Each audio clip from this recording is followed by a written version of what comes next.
This video is on work and energy. Part 1, answer the following content-related questions. Question 1, what is the meaning of work? Equation units, is it a scalar or vector? Work is done when we move an object. Work is equal to Fs cosine theta, where F is the force on an object, S is the displacement of the object. Theta is the angle between force and displacement. W is the work done, has units of joules. So if you look at this equation, this is kilograms meters over seconds squared times meters. And cosine of theta has no units. So the fundamental units of work is kilograms meters squared over seconds squared. Work is a scalar. So if we push it on a wall and the wall doesn't move, then we have done no work. So we might have used a lot of energy pushing the wall, but no work was done. So please use the terms work, power, energy, momentum, and force very carefully in your physics class. So imagine if you pull an object at an angle 30 degrees above the horizontal. How much work was done by the normal force? Well, look at this equation, Fs cosine theta. The angle between the normal force and the displacement is 90 degrees. The cosine of 90 is 0. So the normal force does no work when you pull it at an angle above the horizontal when it's still on the ground. How much work does the force of gravity do in this situation? Well, if the box just moves horizontally, theta, which is the angle between force of gravity and displacement, is 270 degrees. Cosine of 270 is 0. So the force of gravity does no work. But the force of pull does work on this object. The work done is going to be force of pull times the displacement times cosine of theta. And force of friction does work on this object. The work done by force of friction is going to be the magnitude of force of friction times the displacement times the cosine of 180 degrees. And the cosine of 180 is -1.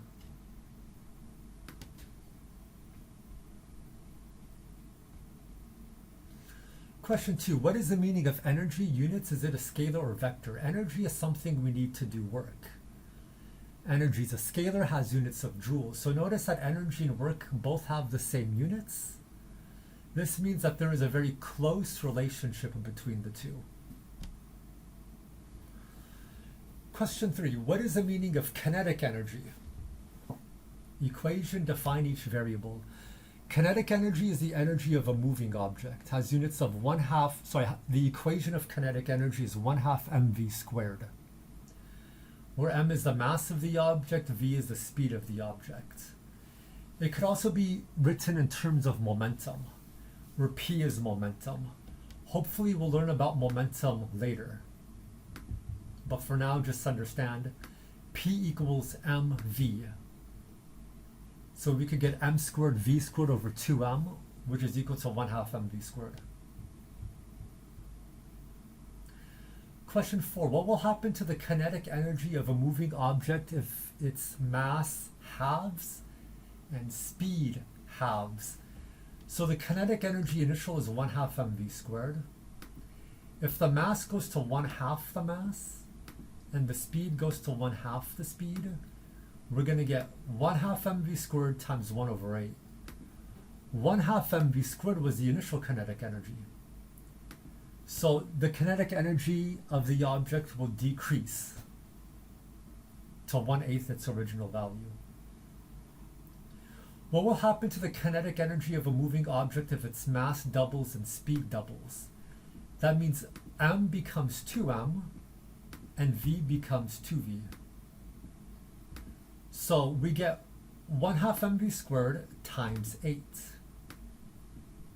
So 1/2 mv squared is the initial kinetic energy. And 8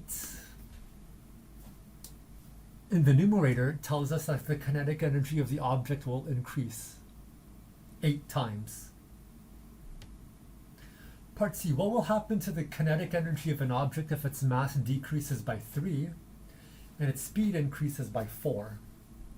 So mass becomes 1/3 mass, and speed becomes 4 speed. So we could factor out 1/2 mv squared, and we're going to get 16/3 in the parentheses. So the kinetic energy of the object increases by 16/3 times. That's like 5 1/3. Question 5. What is the meaning of potential energy? Potential energy is the energy of an object depending on its location. Question 6. What is the meaning of gravitational potential energy? What is the meaning for gravitational potential energy of an object? Sorry, what is the equation for the gravitational potential energy of an object near the surface of a planet? Define each variable. So gravitational potential energy is the energy of an object. Remember, all objects have mass and volume, depending on its location from another object. So near the surface of a planet, the change in gravitational potential energy is mg delta h.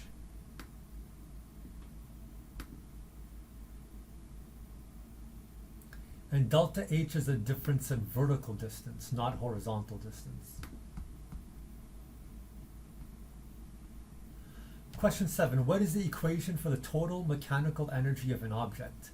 The total mechanical energy of an object is the kinetic energy of an object, the gravitational potential energy of an object, plus the spring energy of an object.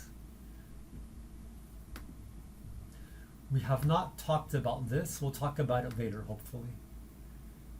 Question 8. True or false? Work is done on an object if the object moves. That's false. So for an example, if an object is moving in outer space where there is no external force, then its inertia is making it move, not an external force. And inertia is not a force. Remember what the meaning of inertia is. It's the resistance to change in motion.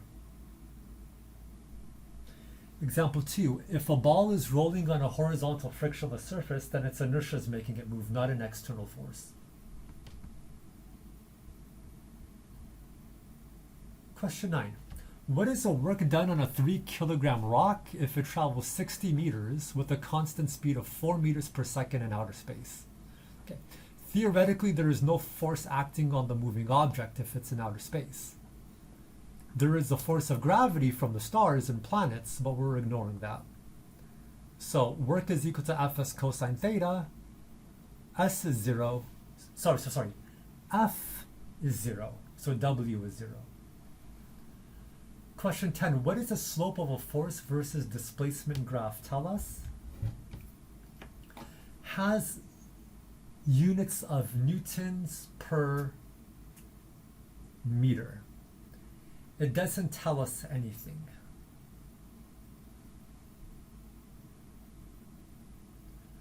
Question 11. What is the area under a force versus displacement graph tell us? Has units of joules. So the area under a force versus displacement graph tells us the work done on the object. Question 12. What is the meaning of and the equation for the law of conservation of energy? The law of conservation of energy tells us that energy can never be created or destroyed. It can only be transferred from one form to another. So here we have initial energy equals final energy. So a lot of times you're going to see this equation here. Initial kinetic energy plus initial potential energy equals final kinetic energy plus final potential energy. And if you move everything to one side, delta kinetic energy plus delta potential energy equals 0. Question 13. What are some characteristics of a Sankey diagram? Sketch a simple Sankey diagram. So the thickness of the arrow is directly proportional to what we are measuring. So this is a Sankey diagram, and please go to this website, sankeymatic.com, to make your own Sankey diagram. So you could see solar has a very thin yellow line. That means we're not getting much energy from solar. Petroleum has a very thick, dark green line. That means we are getting a lot of energy from petroleum. Sankey diagrams make reading diagrams very clear. Once again, the thickness of the arrow is directly proportional to what we are measuring or showing. Question 14, what is efficiency? Equation units, is it a scalar or vector? So efficiency has the Greek units, uses the Greek units eta. It's output energy over input energy, or output power over input power, has no units. It's a number between 0 and 1, and it's a scalar. So if energy is close to 1, if efficiency is close to 1, then very little energy is lost. So energy in is close to energy out. If efficiency is close to 0, then a lot of energy is lost. So energy in is a lot greater than energy out.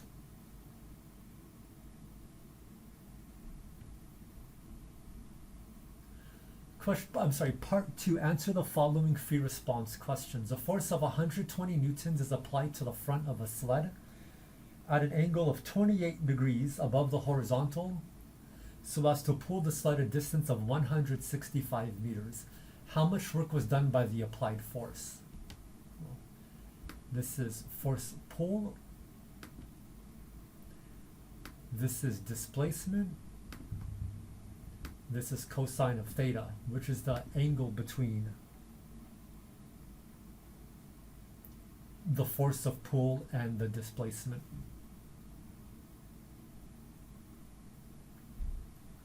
Question 2, how much work would be required to lift a 12 kilogram mass up onto a table 1.15 meters high? We're going to use the equation force of gravity times delta y cosine theta. So this is the force of gravity here. This is delta y. And theta is going to be 0 degrees.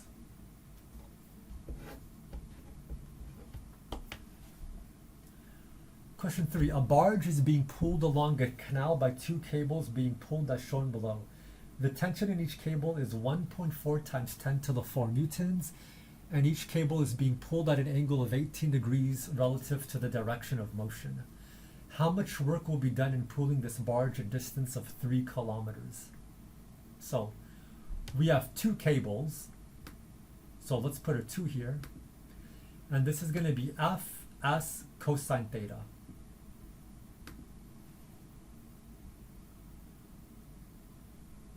Question 4. Job pulls a massless rope at an angle of 40 degrees from the horizontal, which is attached to a block of mass 60 kilograms on a rough horizontal surface with a coefficient of friction of mu equals 0.2 with a constant speed of 2 meters per second for 300 meters. Part A, draw a free body diagram. Circle the object, label the forces. Part B, use Newton's second law of motion to find force of pull. So in the vertical distance, A sub y is 0. So sigma F sub y is going to be force of pull sine theta plus force normal minus force gravity equals 0. So we have an equation for force normal. Sigma F sub x is going to be force pull cosine theta minus force of friction.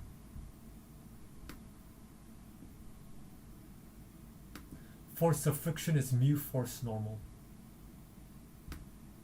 So now we could substitute this equation here for force normal. Now it says a constant speed. So a constant speed means a sub x is 0.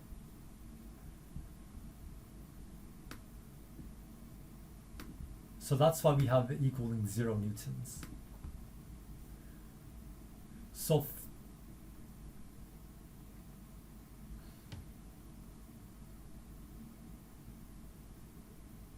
we're going to use algebra to get here.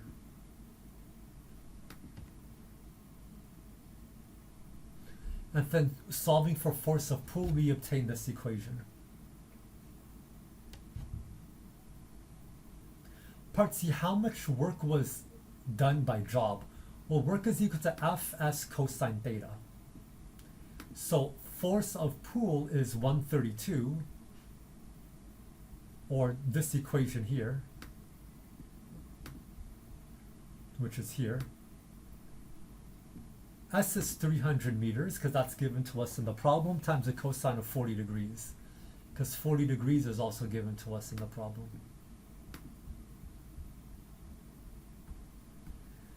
Part D, what is the average power performed by job? Well, we're going to talk about power later, hopefully, but that's the equation. Delta W over delta T.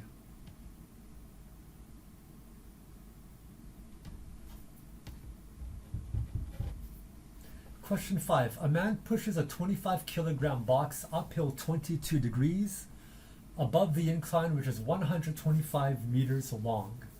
The man pushes a box parallel to the slope with the force of 65 newtons. Part A, calculate the work the man does on the box. So 65 newtons is F. S is 125 meters. Theta is the angle between F and S. So that's 0 degrees. Part B, calculate the work done by the force of gravity on the box. So we have this image here. Work is equal to Fs cosine theta. Force of gravity is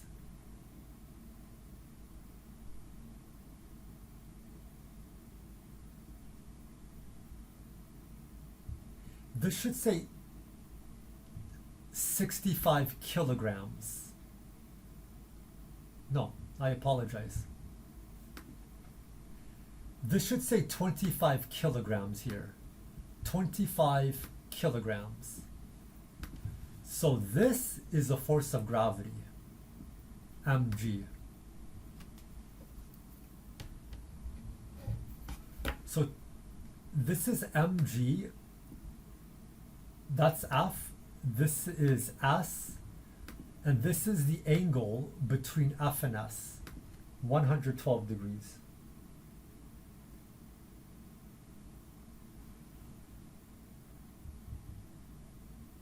So this is what we get, about minus 11,500 joules.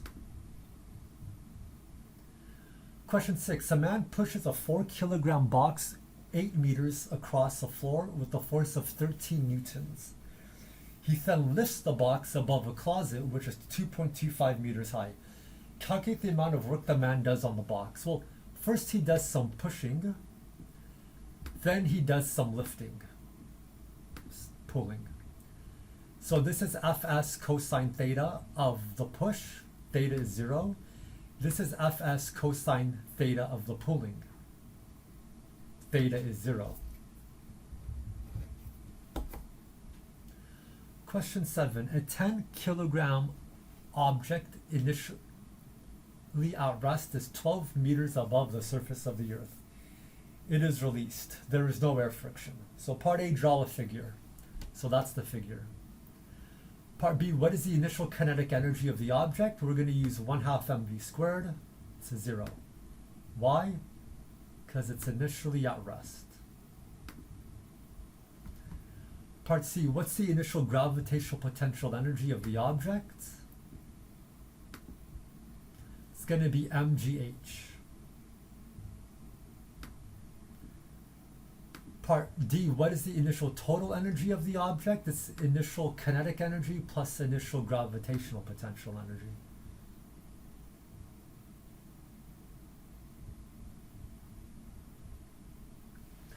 Part E, what is the kinetic energy of the object when it is halfway to the surface? When it's halfway to the surface, we could use the Suvat equation. Or we could use the law of conservation of energy.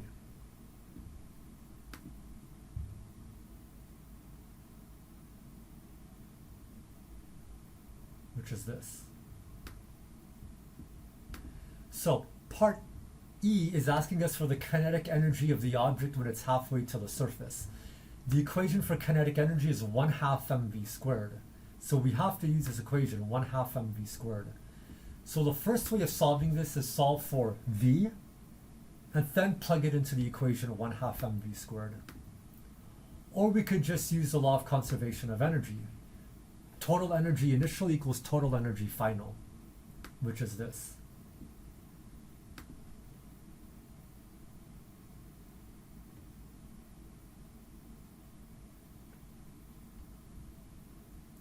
Part F, what is the gravitational potential energy of the object when it is halfway to the surface? Use the equation mg delta h.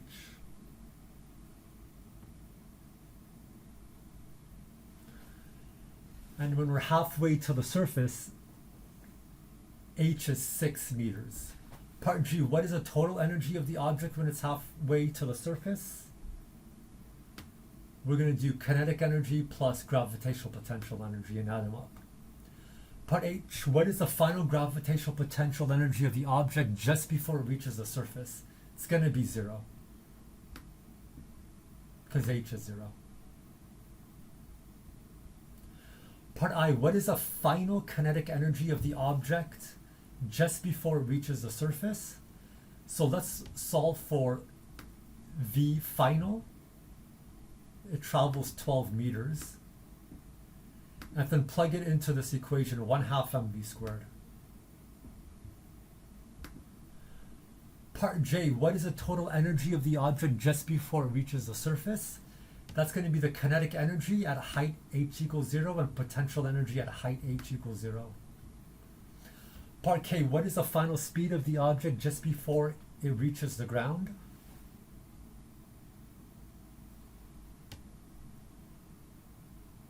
It's this over here.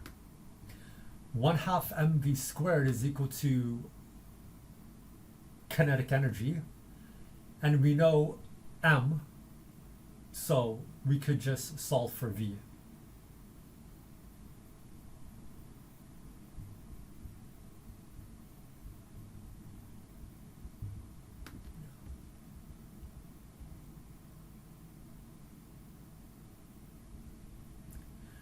Part L, draw a gravitational potential energy versus height graph, a kinetic energy versus height graph, and a total energy versus height graph. As you could see, when we're at a height 12 meters, once we drop it and the height decreases, you could see the green line, the kinetic energy increases.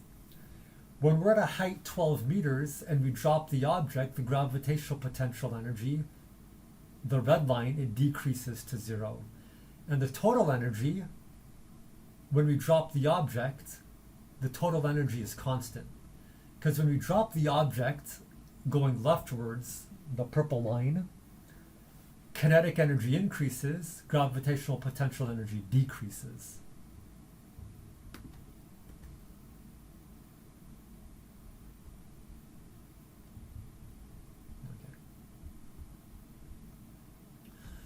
In question 7, we threw something up. Now we're going to draw, in question 7, we dropped something from rest. Now in question 8, we're going to throw something up. Jethro throws a 5 kilogram object from the surface of Earth vertically upwards. With an initial speed of 8 meters per second, there is no air friction. So part A, draw a figure. Part B, what is the initial gravitational potential energy of the object? We'll use the equation mgh. H is 0. Part C, what is the initial kinetic energy of the object? Use the equation 1/2 mv squared. Part D, what is the initial total energy of the object? That's part B plus part C. Kinetic energy plus potential energy. Part E, what is the maximum height the object will travel. So at the top, the kinetic energy is 0 joules. So all of the energy is transferred to gravitational potential energy.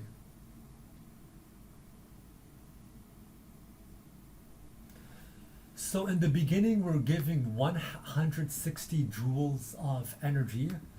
We'll set that equal to mgh max and solve for h max.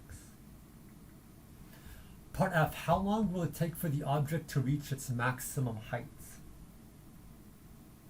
This is how long, so time. So this is a Suvat equation.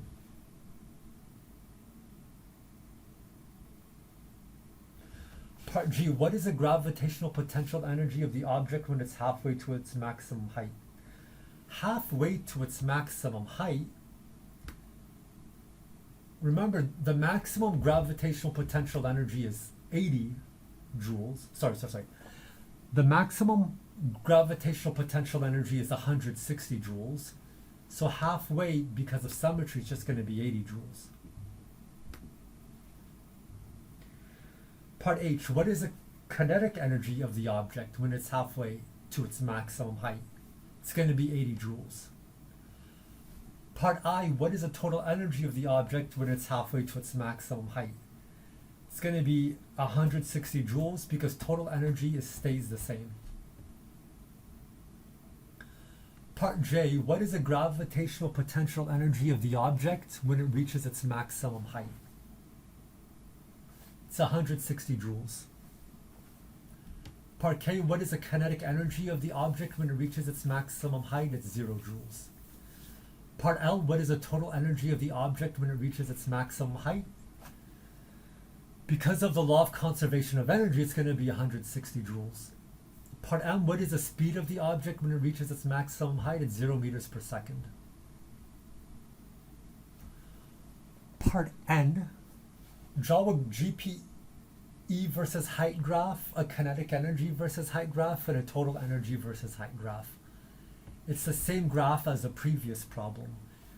Let's start at height equals 0. When we throw something up, the kinetic energy goes from a maximum down to 0. And when we throw something up, the GPE goes from 0 to a maximum. And when we throw something up, the total energy is a horizontal purple line. It stays the same.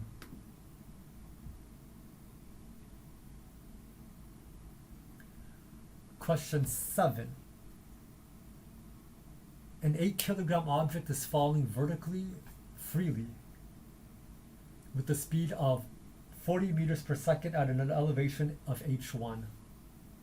What will be the speed of the object after it has fallen a distance of 70 meters? So use the law of conservation of energy. The total energy at height 1 equals the total energy at height 2. So the gravitational potential energy and the kinetic energy at height 1 equals the gravitational energy plus the potential energy at height 2.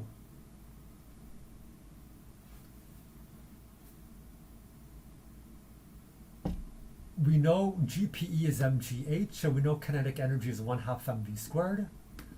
We could divide both sides by mass. When we read the problem, it says, after it has fallen a distance of 70 meters. So we could obtain this relationship.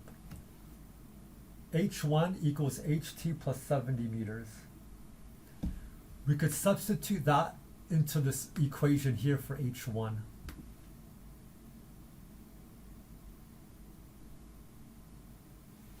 So now we only have h2.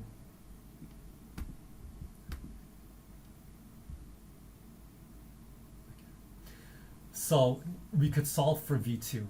It's 54.5 meters per second, about.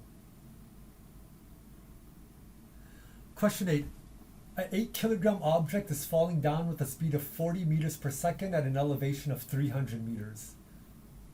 After the object has fallen a distance of 90 meters, its speed is now 45 meters per second. Part A, what is the magnitude of energy lost from air friction? So from question 8, we have no loss of energy from friction. In question 8, we have energy lost from friction, the work done by friction.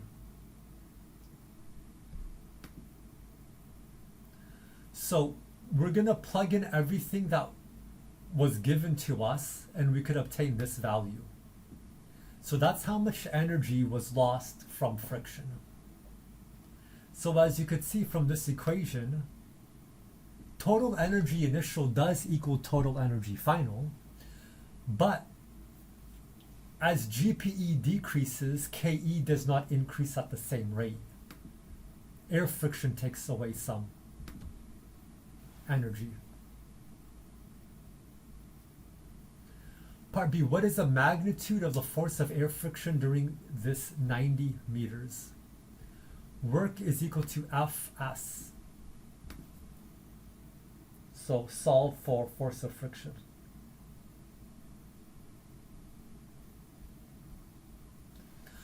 Question 9. A 7 kilogram object is placed on top of a 12 meter long smooth incline, which is 30 degrees above the horizontal. It is released and slide down.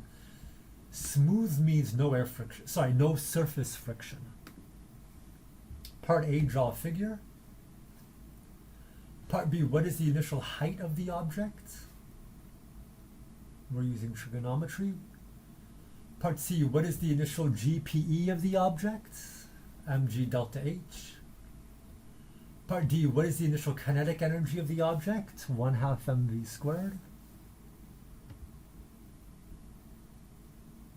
It is released and slides down. So the object starts from 0. Part E, what is the initial total energy of the object? It's going to be part C plus part D. GPE plus KE, initial. Part F, what is the final speed of the object when it reaches the bottom of the incline? So we're going to use a law of conservation of energy. In the beginning, there's no kinetic energy. In the end, there's no gravitational potential energy. So just solve for V2. Part G, what is the final kinetic energy of the object? The final kinetic energy is equal to the initial gravitational potential energy, which is this. Because as the object slides down, KE increases and GPE decreases. Part H, what is the final GPE of the object? It's 0 because H is 0. Part I, what is the acceleration of the object? We're going to use a Suvat equation. Part J, how long does it take for the object to reach the bottom of the incline? We're going to use another Suvat equation. Question 10. A 4 kilogram block is placed on top of a 20 meter long rough incline, which is 30 degrees above the horizontal. The box is released and slides down. So, question 9, it was a smooth incline. Question 10, it's a rough incline. So part A, draw a figure. Part B, what is the initial height of the object? That's trigonometry. Part C, what is the initial gravitational potential energy of the object? mgh. Part D, what is the initial kinetic energy of the object? It starts from rest. So V is 0. Part E, what is the initial total energy of the object? It's initial gravitational potential energy plus initial kinetic energy. So it's part C plus part D. Part F, what is the normal force acting on the block? Sigma F sub y equals ma sub y. A sub y is 0. We have force normal cosine theta. Sorry, force normal minus force of gravity cosine theta equals 0. And solve for force normal. Remember, circle the object, label the forces, put an x and y axis, use Newton's second law. Part G, what is the force of friction acting on the block? Force of friction is equal to mu F normal. Part H, what is the final speed of the object when it reaches the bottom of the incline? So, use the law of conservation of energy. Notice we have a work done by friction on the right-hand side. and work is equal to Fs. So we could solve for V final.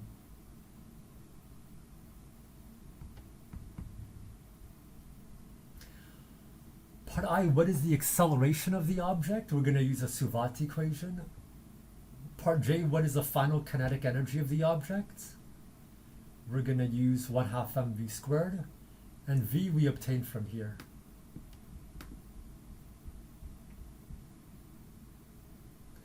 Part K, what is the final GPE of the object? Well, H is 0. Part L, what is the final total energy of the object? It's going to be the potential energy at the surface plus the kinetic energy at the surface. Part M, how long will it take for the object to reach the bottom of the incline? Use a Suvat equation. Part N, how much energy was lost by the block?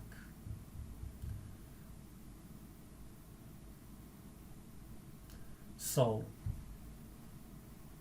how much energy do we have at the top and how much energy do we have at the bottom? Subtract the two. Take the magnitude. Question 11. A block with a mass of 3.5 kilograms begins from rest and slides down a ramp which has a vertical length of 12 meters. 35% of the initial GPE is lost from air and surface friction. Calculate the speed of the block when it reaches the bottom. So we have this here.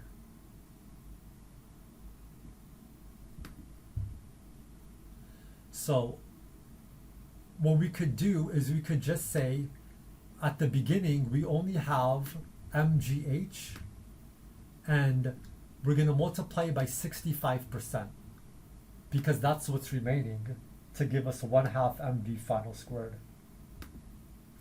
Solve for v final squared. Sorry, solve for v final.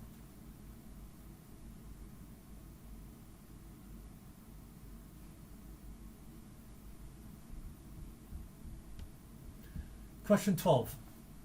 A 6 kilogram block is moving to the right with a constant speed of 22 meters per second on a horizontal frictionless surface.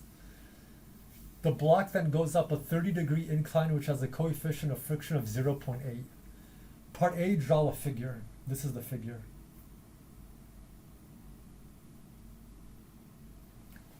It says frictionless on the horizontal surface, and then it says the incline has a coefficient of friction. That's why the incline here has a coefficient of friction. Part B, how many meters up the incline and how high does the block move? So first we'll use Newton's second law for sigma f sub y when it goes up the incline. Then sigma f sub x equals ma sub x. This equation will not be used for this problem. Then we're going to use the law of conservation of energy.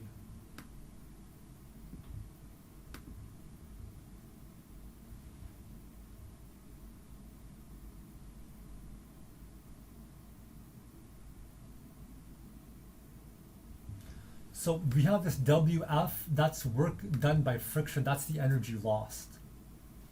So in the beginning, the height was 0 when it's moving on this horizontal surface. So height initial is 0.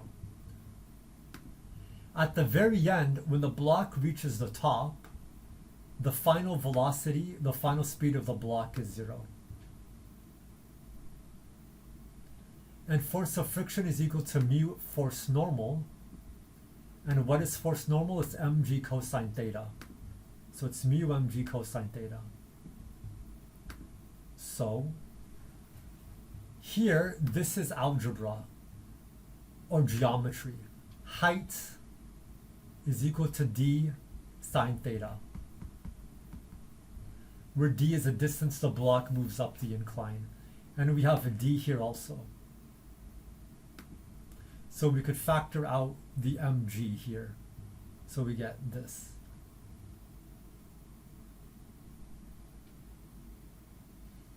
And we could do more factoring to obtain this equation. So we get 20.7 meters is the distance the object goes up the incline. Using trigonometry, 10.3 meters is the vertical height the object goes up. Question 13. A child which has a mass of 23 kilograms is sitting on a swing. The ropes of the swing are 5.2 meters long, and the child is pulled back until the angle between the ropes of the swing and the vertical is 35 degrees as shown below. The child is released and allowed to swing back and forth. What is the GPE relative to the lowest point reached by the swing as it swings back and forth of the child at the moment the child is released? Well, we need to find the height. This is the height above from h equals 0.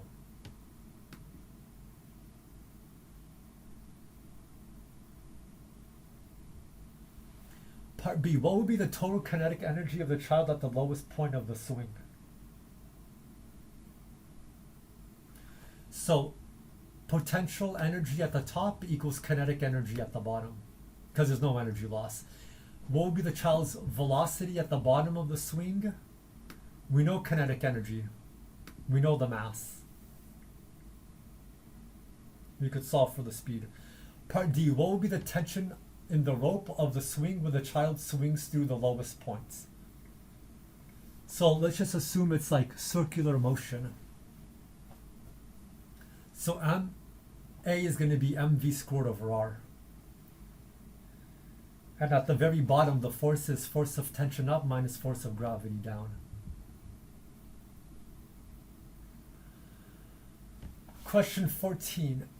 A roller coaster begins from rest at a height 140 meters above the surface of the earth. The roller coaster makes a circular loop with a radius of 24 meters. Determine the total energy of the roller coaster at points A, B, C, D, E, and F. So the law of conservation of energy tells us that the energy is conserved. It's not lost. So the total energy at all points is the same. So just find the energy of this roller coaster at any one point, and then you'll know the total energy at all the points. So I said at point A we have mgh. And v is 0, so 1/2 mv squared is 0 at point A. So this is the total energy at all points. Part B, determine gravitational potential energy at points A, B, C, D, E, and F. So you could see at point A, h is 140 meters. At points B and F, h is 0 meters. At points C and E, h is 24 meters. And at point D, h is 48 meters. So that's how I get all of these values. mg is going to be the same for all of them. Part C, determine the kinetic energy of the roller coaster at points A, B, C, D, E, and F. So at point A, it's at rest. V is 0, so 1/2 mv squared is 0. At points B and F, you could see all of the GPE from point A became KE at points B and F.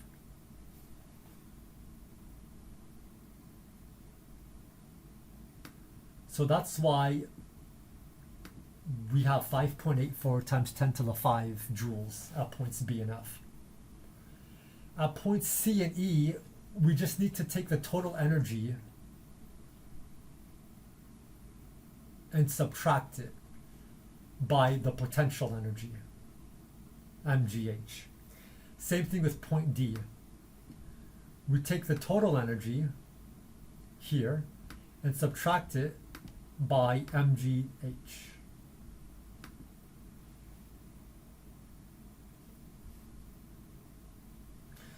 Part D, determine the speed of the roller coaster at points A, B, C, D, E, and F.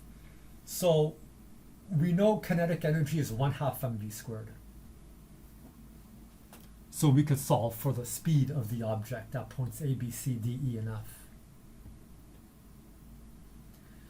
Question 15. a mass is displaced by a force F, the displacement always acts in the same direction as a force. Determine an equation in terms of F0 and x0 for the work done on the mass when the displacement increases from 0 to x0 and returns to 0.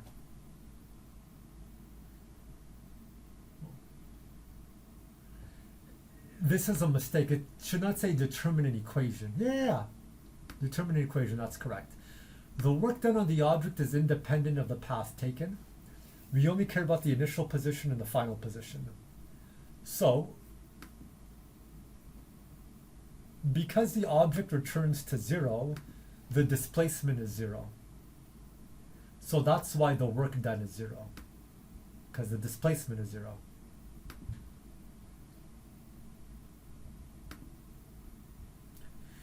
Question 16. An object with a mass of 2 kilograms is accelerated in a straight line. The graph below shows how the acceleration of the object varies with displacement. Calculate the work done on an object. Well, for an acceleration versus displacement graph, the area under the curve have the same units as work. So the area tells us the work done on the object.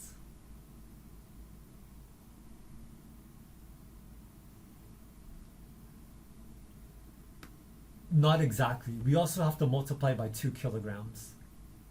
So this does not tell us the work done. This tells us AS. It does not tell us M. But we have M. M is 2. So we could use this equation.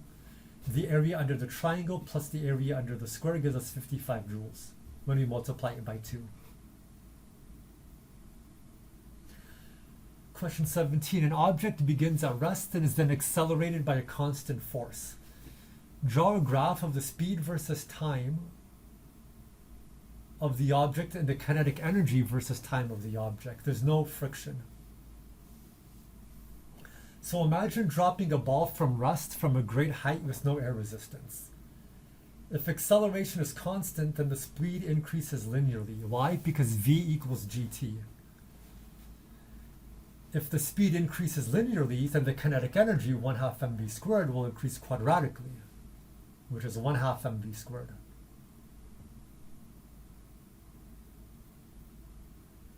Question 18. Allison throws a 0.6 kilogram basketball at 50 meters per second from atop the gym, whose elevation is 210 meters. The ball's parabolic trajectory has a total curved length of 300 meters to the ground, which strikes with the speed of 70 meters per second. Find the force of friction acting on the ball during its flight. So we have the law of conservation of energy. We know work is equal to force displacement. They gave us displacement, it's 300. We plug in everything and we get 1.72 newtons to be the force of friction.